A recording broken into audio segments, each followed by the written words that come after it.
ang mga kwento ng pag-ibig, kwento ng buhay at kwento ng pag-asa dito sa Barangay Love Stories. Love Stories. Ang pagmamahal ay hindi lang puro tuwa at saya. Minsan ay kailangan din nating magsakripisyo at masaktan para mas maunawaan pa ang tunay na kahulugan. Ikaw, kabarangay, ano ang kaya mong isakripisyo para sa ngalan ng pagmamahal? Dear Papa Dudut, magandang araw po sa mga kapwa ko kapuso at kabarangay na nakikinig. Ako nga pala si Christian o mas kilala bilang Ichan, 24 na taong gulang at panganay sa 5 magkakapatid. Kasalukuyan ako nagtatrabaho at nangungupahan dito sa Cainta, Rizal pero tubong Iloilo talaga ako. At kung paano ako nakarating sa lugar na ito ay iyan po ang ikikwento ko ngayon sa inyo. Taong 2019 nangyari ang bahaging ito ng buhay ko. Malinaw pa rin sa alaala ko yung yugto ng buhay namin kung saan ay sobrang naging madamot sa amin ang kapalaran. Papadudot natigil ako sa kolehiyo dahil hindi na nga sapat ang perang kinikita ng mga magulang ko para tustusan ang pag-aaral ko. Dating nagtatrabaho ang tatay ko bilang maintenance sa factory ng isang sikat na soft drink brand sa amin sa Iloilo. Okay naman sana ang lahat kaso biglang natanggal si tatay sa trabaho niya. May kumpare kasi si tatay sa kalabang kumpanya. Ginamit yon ng management nila laban sa kanya. Mula noon ay nahirapan na siyang makahanap ng matinong trabaho. Naging pa-extra na lamang ang tatay ko, Papa Dudut. Ang nanay ko naman ay voluntary teacher sa isang non-government organization sa amin. Nagtuturo siya ng basic skills sa mga kabataan kagaya ng pagluluto, pagtatanim, pagsasayaw, arts at iba pa tuwing araw ng Sabado. Maliit lamang po ang sinasahod ng nanay ko sa pagiging volunteer teacher, Papa Dudut. Pero masaya naman daw siya sa trabaho niya dahil marami siyang mga natuturo ang bata. Bago kami naghirap ng husto ay isa sa mga ikinasasama ng loob ko ay yung kakulangan ng oras ng nanay ko sa amin ng mga kapatid ko. Oo nga't masaya siya na nakakapagturo ng mga bata pero kami mismong mga anak niya ay hindi niya gaanong napaglalaanan ng oras. Si nanay ang nagtanim sa isipan ko na pagdating sa pera, passion ang habulin at hindi pera. Okay naman sana yung mindset na yon, Papa Dudut. Pero sa totoo lang, yun din ang sinisisi ko kung bakit kami naghirap. Accountancy ang tinapos ni nanay pero hindi niya raw ito gusto. Pinilit lang daw siya ng mga magulang niya para kunin ang kursong yon. Hindi matanggal sa isipan ko na maganda siguro ang buhay namin kung naging accountant ang nanay ko pero sa tingin ko ay huli na rin ang lahat kasi 50 na siya. Pilit ko namang iniintindi ang mga desisyon ni nanay pero iba lang talaga ang papasok sa isip mo. Lalo na kapag walang laman ang iyong sikmura.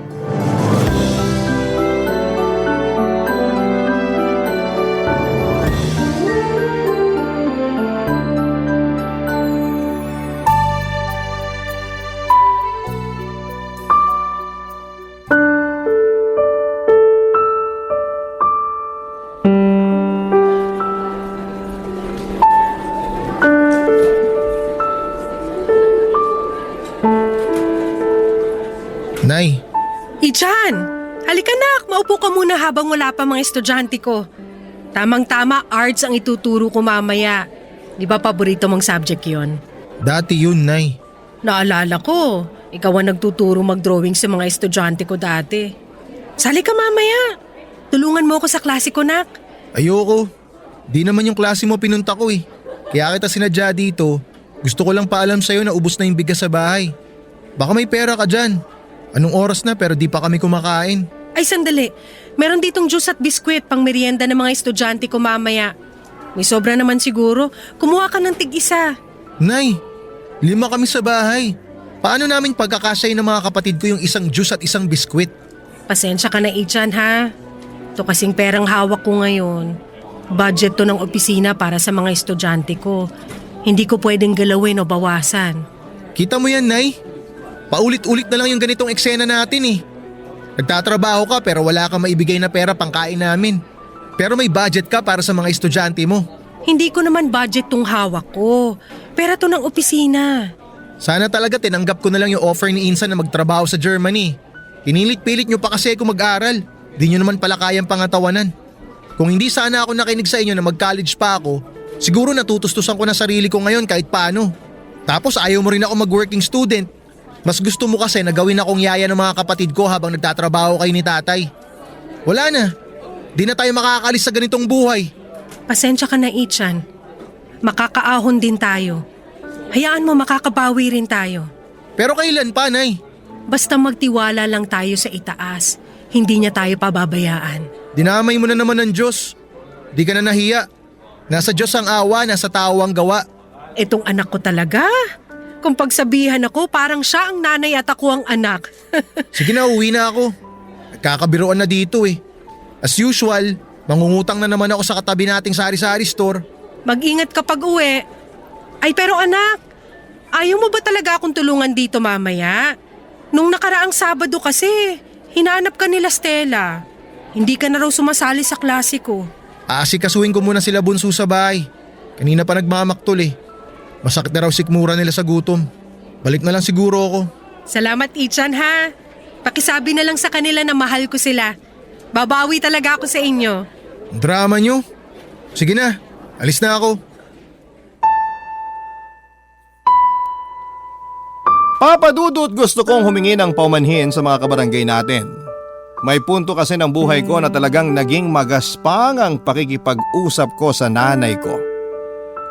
Siguro'y dala na rin ang hinanakit ko sa kanya na nabanggit ko sa umpisa nitong kwento. Pero hindi naman ako ganon lagi kapag sinusumpong lang. Madalas pag gutom ako o pag nabubwisit ako sa nanay ko. Sobrang hirap ng buhay namin noon.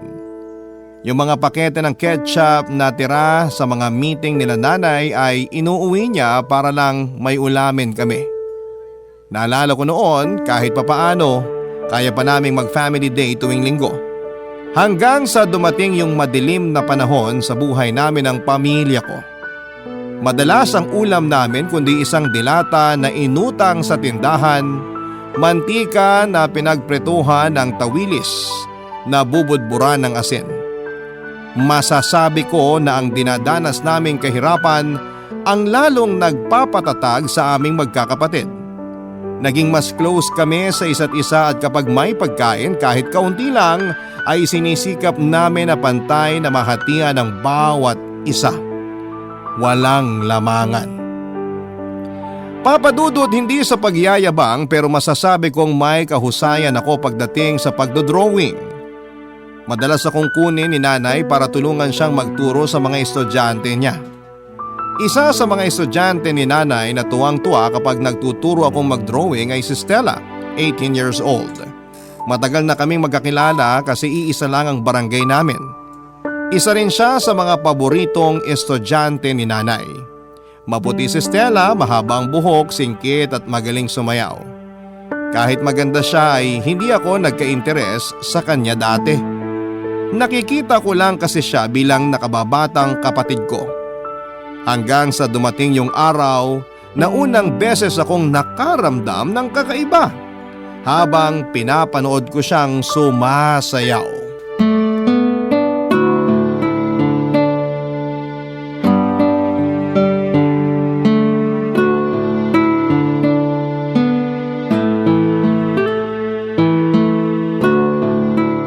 Buti na tsempuhan ko kayo ni Ichan dito sa hallway, Stella.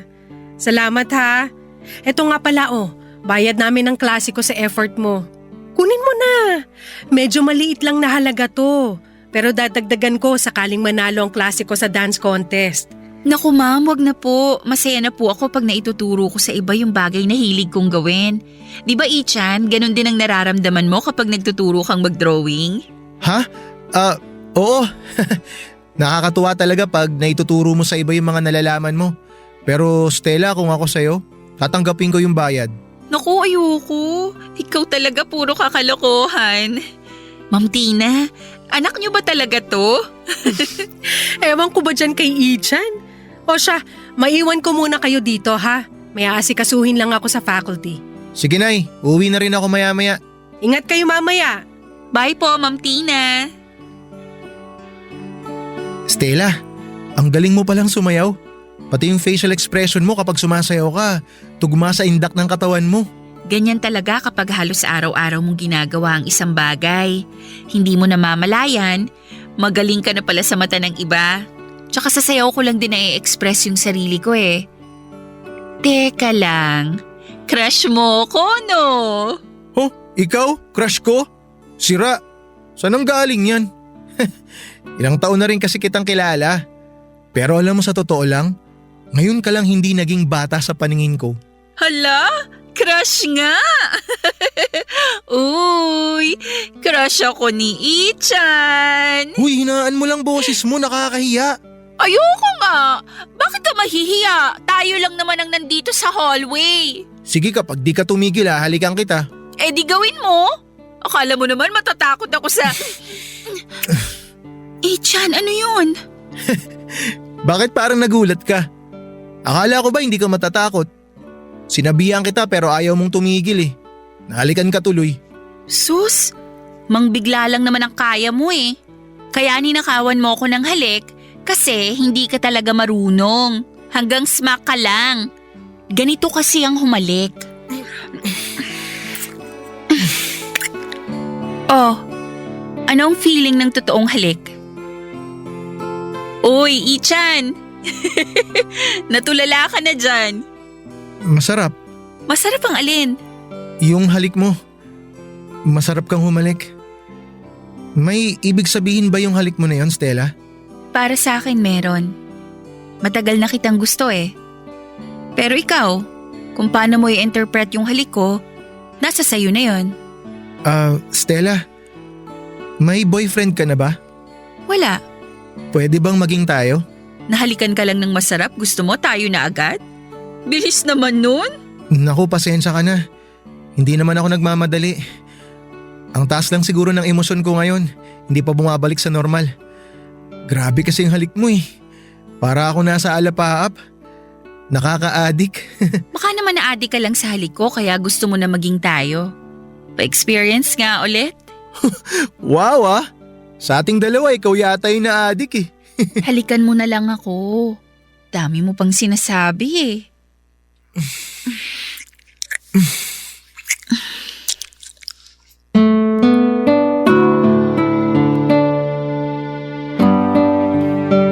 Papadudot at doon na nga po ako nagkaroon ng una kong girlfriend. Para akong nagayuma sa tamis ng halik at lambot ng labi ni Stella. Para bang bigla na lamang akong namulat sa katotohanang gusto ko pala siya. Hindi ko man inaasahan na may gusto rin pala siya sa akin ay masaya ako sa relasyon naming nagsimula sa biruang halik. Kahit sobrang bilis at madaling nagsimula, alam ko sa sarili ko na seryoso ako kay Stella. Madalas na akong pumunta sa klase ni nanay para lamang makita ko siya. Natutuwa ako sa mga lakad naming magka-holding hands pag hinahatid ko siya pauwi. Mabait si Stella at sweet siya.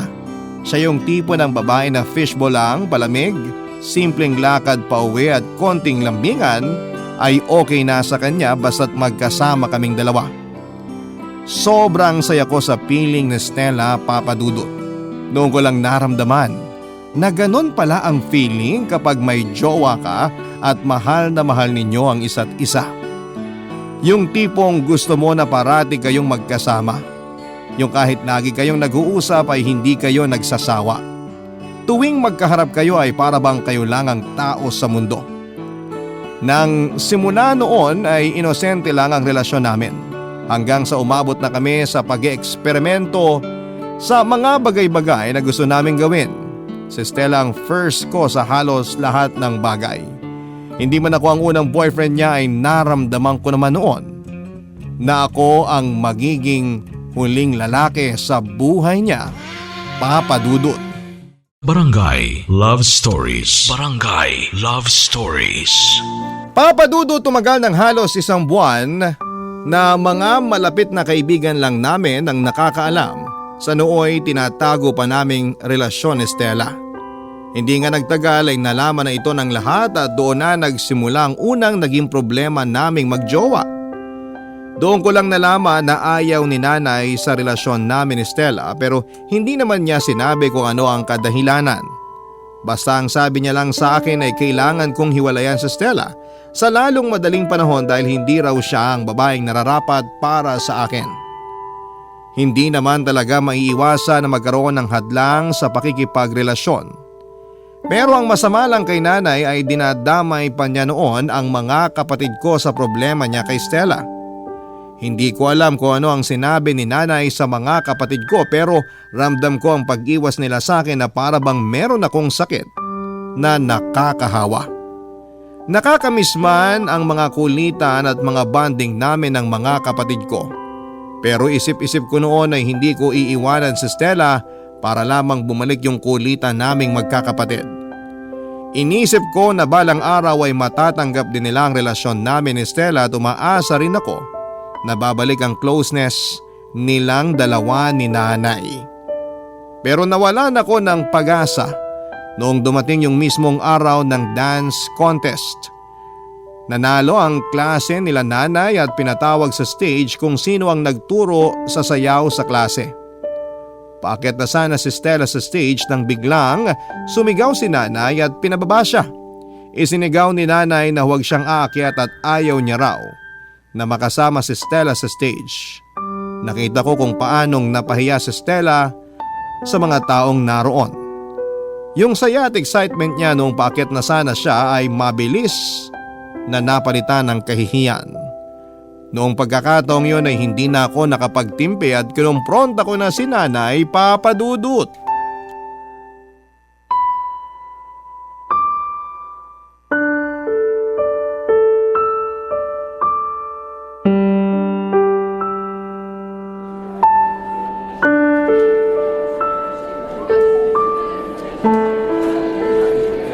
Tapatin mo nga ako, Nay. Ano bang problema mo sa akin? Ano bang pinagsasasabi mo? Wala akong problema sa'yo. Ichan, hayaan mo na lang yung nangyari. Wala naman sa akin na di ako nakasama sa kanila sa stage kanina eh. Nakita ko na nag-iba yung mukha mo nung nagsisigaw tong si Nanay Stella. Nung paakyat ka sa stage. Sobra kanyang pinahiya. Maliit na bagay lang yun. Ang importante sa akin, nanalo si na Ma'am Tina. Masaya na ako ron.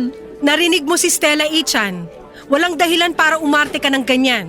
Sige na, tsaka na tayo mag-usap. Marami pa akong gagawin. Iniintindi ko naman, Nay, na hindi mo gusto si Stella eh. Pero sana maging professional ka pa rin. Hindi tama na pinahiya mo siya ng ganun sa harap ng maraming tao. Ichan naman, tama na. Akala mo hindi ko nahahalata? Ilang linggo mo nang hindi pinapansin si Stella. Sabihin mo kasi kung may personal kang galit sa kanya. Hindi yung aasta ka na parang ewan dyan. Nakaka-bad trip ka. Ikaw, Ichan, sumusobra ka na ha?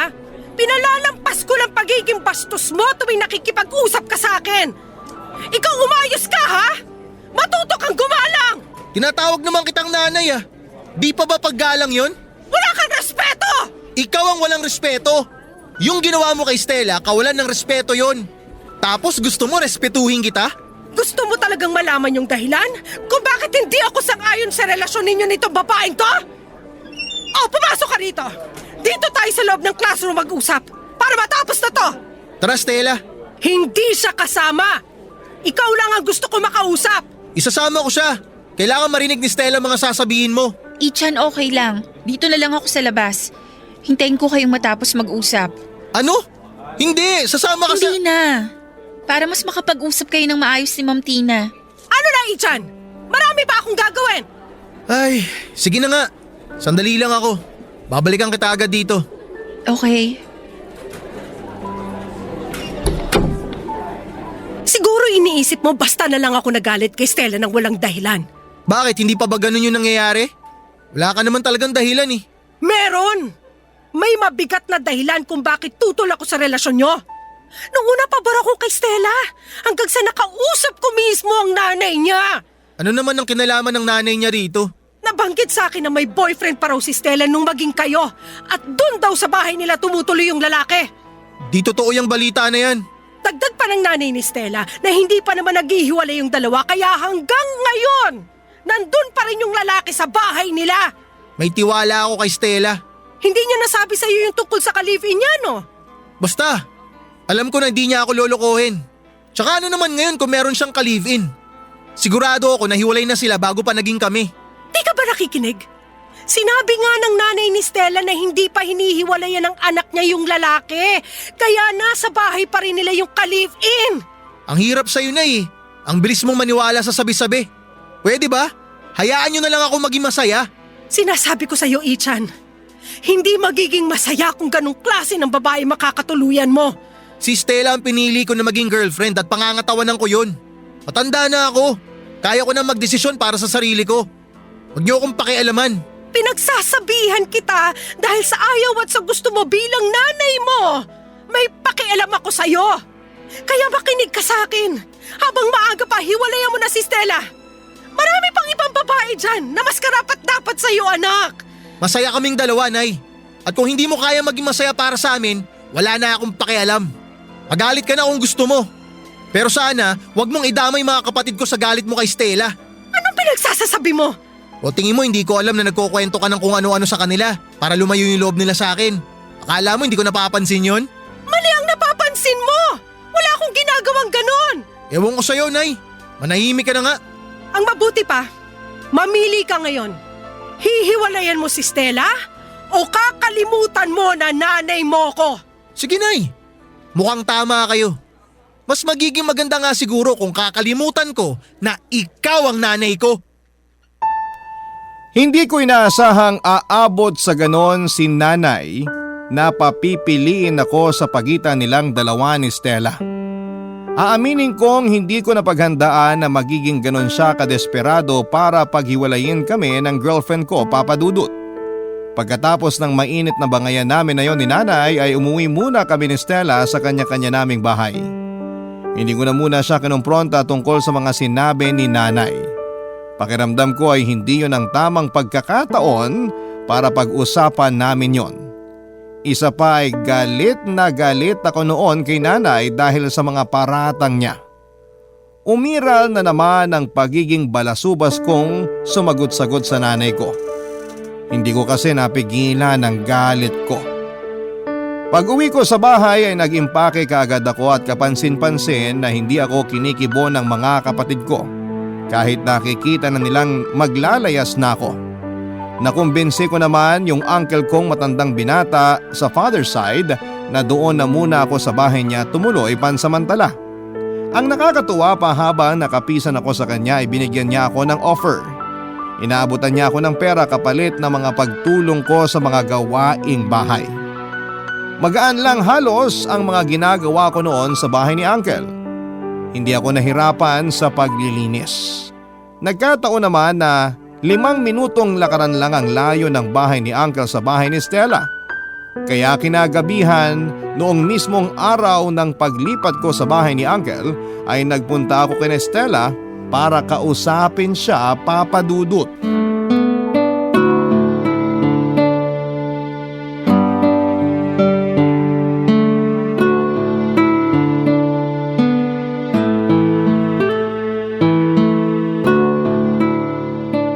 Stella, bali, tungkol dun sa pinag-usapan namin ni nanay kanina sa loob ng classroom. Ay, oo nga pala. Ano bang napag-usapan nyo? Paglabas mo kasi biglang gusto mo nang umuwi. Medyo naapektuhan kasi ako sa mga narinig ko kay nanay. Bakit? Ano bang mga sinabi niya? Totoo ba na may ka-live-in ka dito nung naging tayo? Saan naman narinig ni Ma'am Tina yung chismis na yan? Halika, labas muna tayo. Ikukwento ko ng buo sa'yo habang naglalakad. Tara. Sige.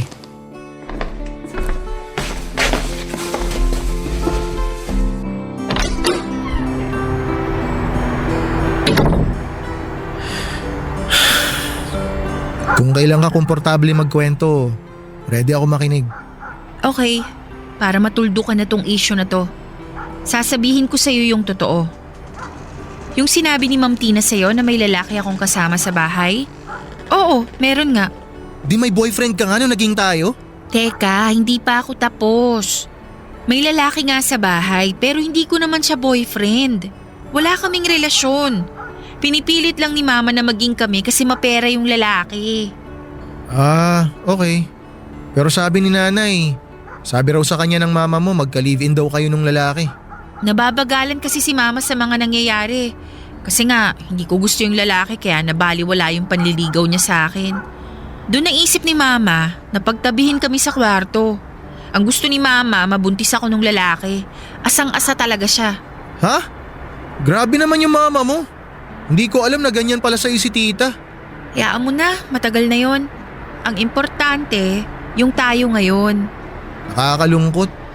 Ang malas natin sa mga nanay natin. Yakapin na lang kita para hindi ka malungkot. Ang sarap naman ng yakap na yun.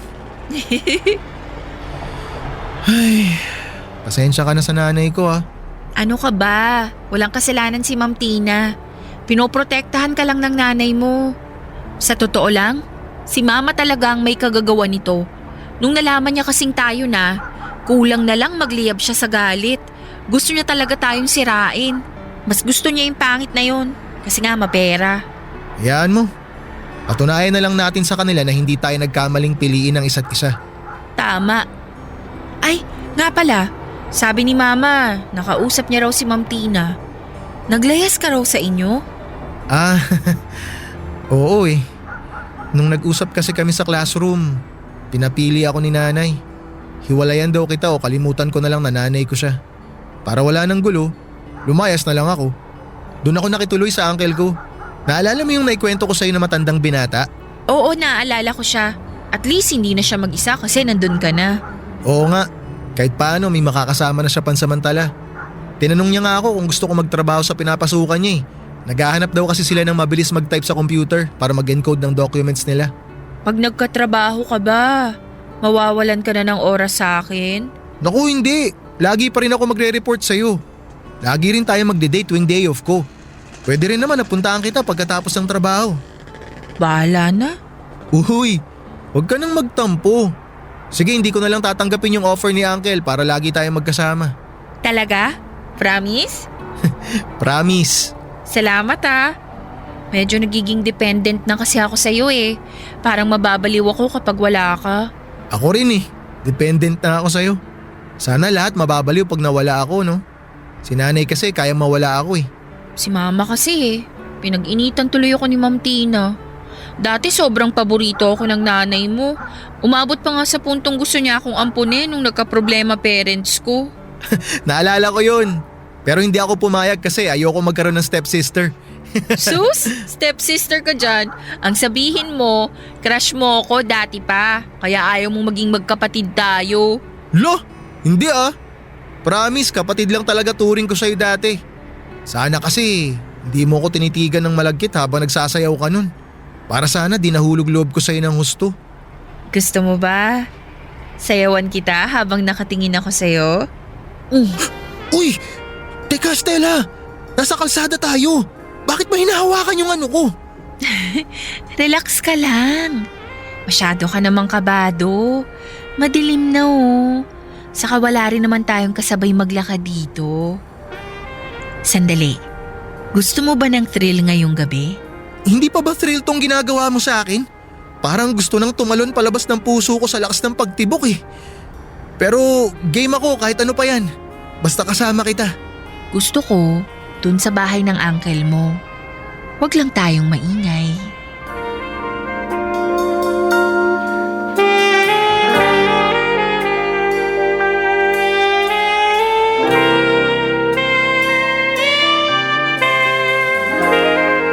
Papadudot nakakatakot ang pagiging adventurous ni Stella.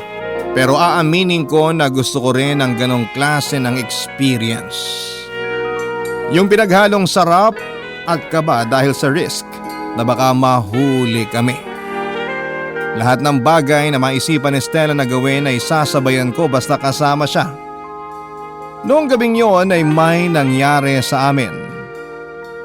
Ang nakakatakot doon ay sa sofa ni Uncle namin ginawa yon. Kahit na hindi nagising si Uncle ay grabe pa rin ang nararamdaman kong kaba. Hindi lang yon ang mga risky na experience namin ni Stella, Papa Dudut. Noon ko lang napansin na may pagkamahilig pala siya. Siya rin ang nagsasuggest ng mga lugar kung saan niya trip gawin at siya rin ang bahala kung anong gagawin namin.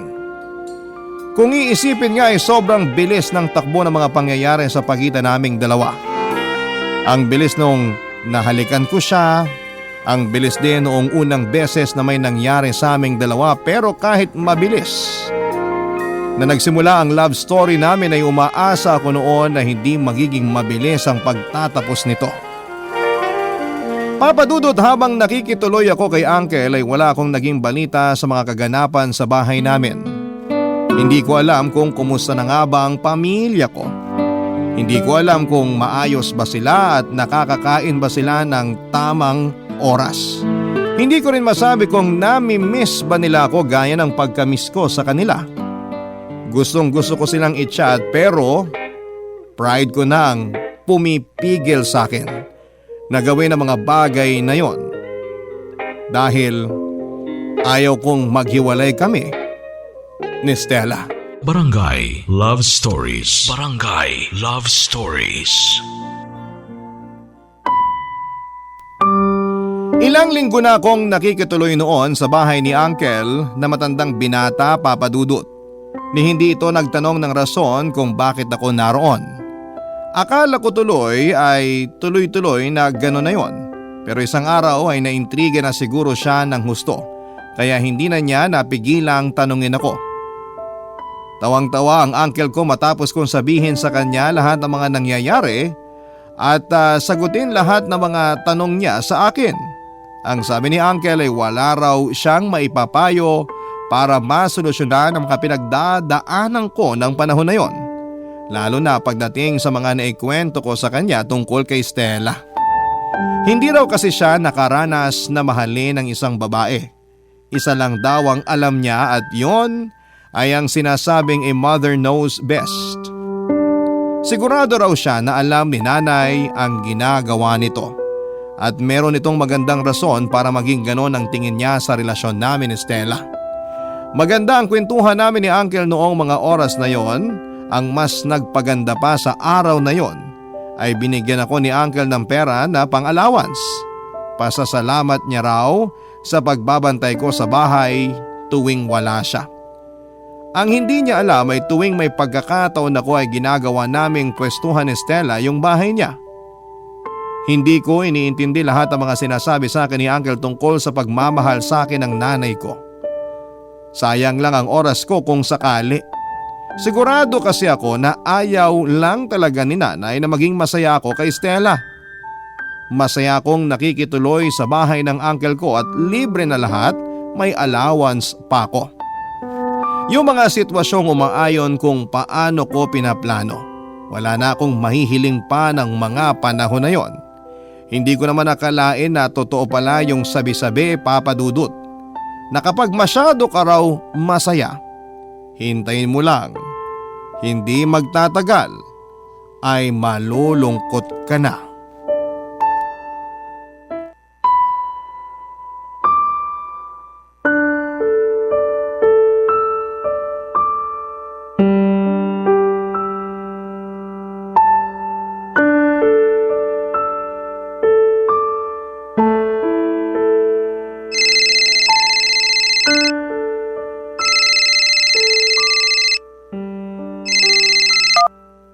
Oh, napatawag ka ngayon.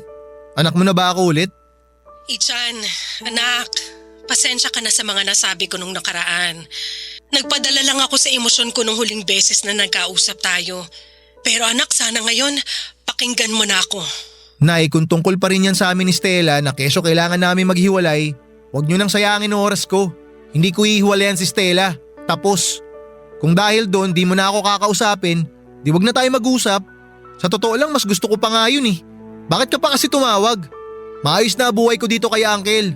Tsaka para sabihin ko sa'yo, masaya pa rin kami ni Stella. Nasaan si Stella ngayon? Bakit mo tinatanong? Nagsabi ba siya sa'yo na may pupuntahan siya? Ano ba yung mga tanong mo, Nay? Para kang ewan. Sagutin mo na lang kasi, nasan daw si Stella ngayon? Nasa bahay nila, natutulog. Oh, masaya ka na? Yun ang sabi niya sa'yo? Nasa bahay siya? Yun ang sabi niya sa akin nung magkausap kami kanina.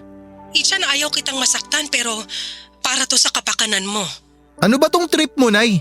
Gusto mo na bang maging investigador ngayon? Ayaw mo na mag-teacher? Sa convenience store na katabi ng NGO office namin. Pumunta ka ron ng mga 1:00 hanggang 2:00 ng hapon.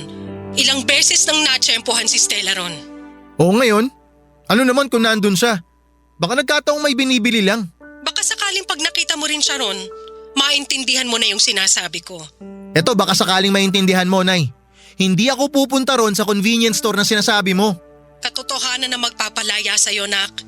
Ang katotohanan lang dito ay yung katotohanan na gusto ko ng ibabatong tawag na to. Kailan ulit kayo magkikita ni Stella? Pakialam mo ba? Sagutin mo na lang yung tanong ko, kailan kayo magkikita ulit? Mamaya, pupunta siya rito. Pinupuntahan ka niya dyan sa bahay ng uncle mo? Oo, madalas. Pag nasa trabaho si Uncle. Bakit ba?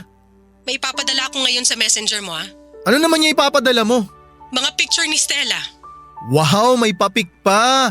Fingerprints niya meron ka, Nay? Bakit di ka pa magpulis? Ayan, nasend ko na.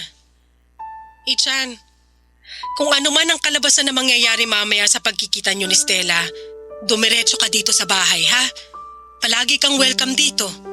Miss ka na namin ng mga kapatid mo, pati ng tatay mo. Sige na, sige na. Ibababa ko na to. Nak, tignan mo yung mga picture na pinadala ko sa'yo, ha? Oo, titingnan ko mamaya. Ay, si nanay ang daming alam. Pasend-send pa ng mga picture ni Stella. Parang tanga. Ay, tignan ko na nga yung mga sinend niya nang matapos na. Teka, si Stella ba to?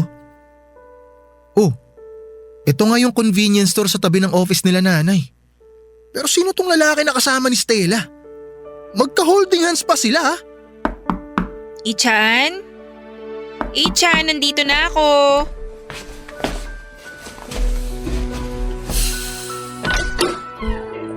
Pasok ka. Salamat. Ano, nasa trabaho uncle mo? Oo. Excited na ako. Nakaligo ka na ba? Lika na para makarami. Tamang-tama.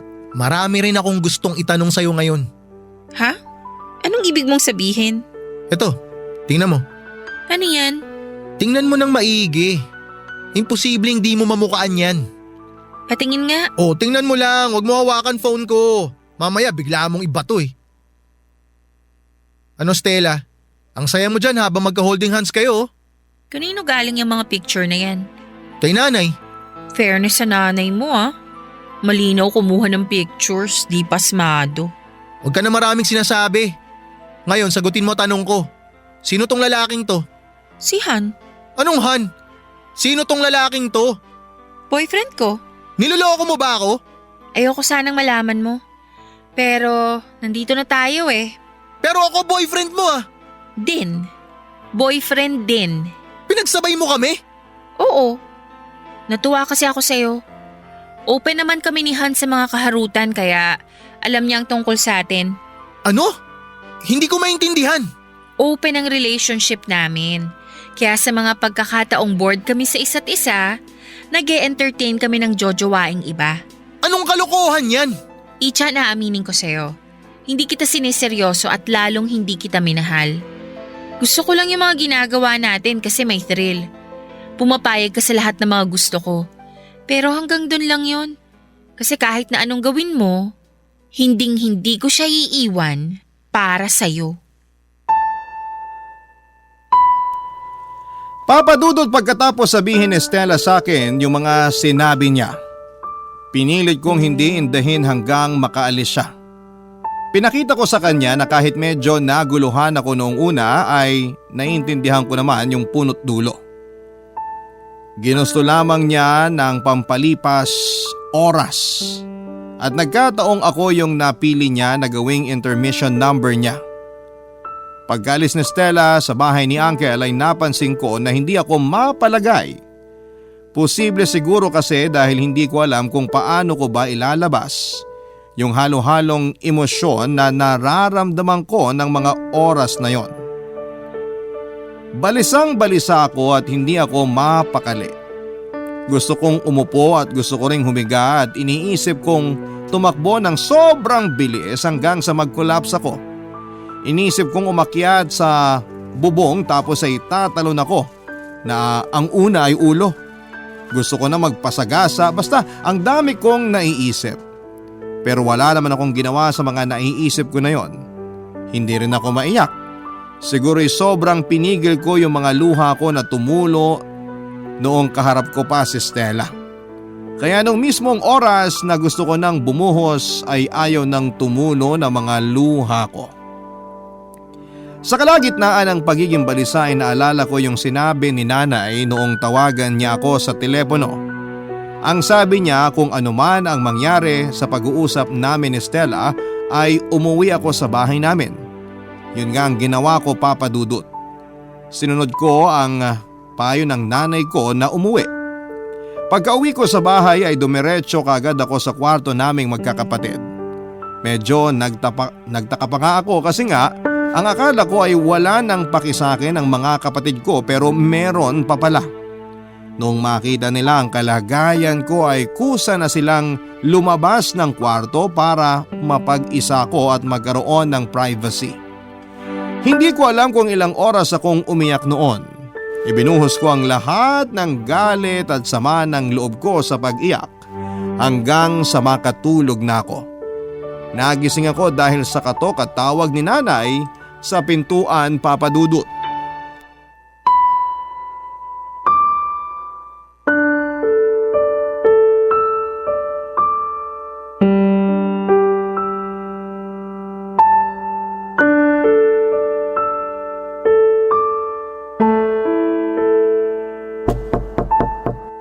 Ichan.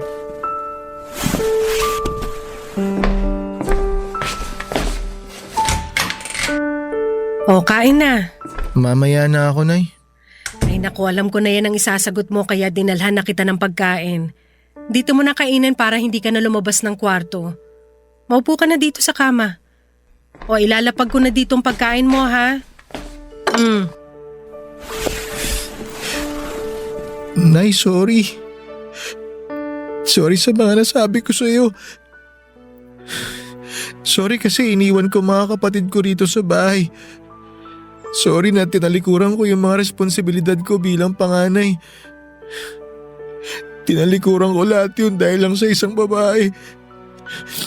Sorry sa lahat, Nay. Okay lang yan, nak. Nabulag ka sa pagmamahal kaya mo nagawa yung mga bagay na yon. Pero mabuti ka namang anak at mabuti kang kuya sa mga kapatid mo. Sana maging leksyon din to sa'yo para kapag pumili ka ng mapapangasawa, kilalanin mo muna ng husto. Si nanay naman. Asawa agad. Doon din naman papunta yun. Tsaka tandaan mo rin anak na ang pamilya laging nandyan para sa'yo. Kahit ano pang mangyari, kahit anong mali pa ang magawa mo, matatanggap at matatanggap ka pa rin namin. Salamat, Nay. Sorry ulit. Okay na yun. O siya, kumain ka na muna. Mukhang masarap tong tinola. Si Bunso ang nagluto niyan. Nung wala ka siya, nagluluto dito sa bahay. Grabe naman. Nawala lang ako ng ilang buwan, marunong na magluto si Bunso. Ay, nga pala, Nay. Salamat sa mga picture na pinadala mo sa messenger, ha. Sana pala nakinig na ako sa mga sinabi mo sa akin nung nagkausap tayo sa classroom. Ang tanga-tanga ko. Huwag mo nang sisihin ang sarili mo. Naiintindihan kita. Tulad nga ng sabi ko kanina, nagmahal ka kaya nabulag ka. Ang maganda ngayon alam mo na. Ibang klase pala trip nun ni Stella sa paikipagrelasyon. Anong ibig mong sabihin? Yung lalaki dun sa picture na pinadala mo sa akin, Nay. Boyfriend pala talaga niya yon. Isinabay niya lang ako.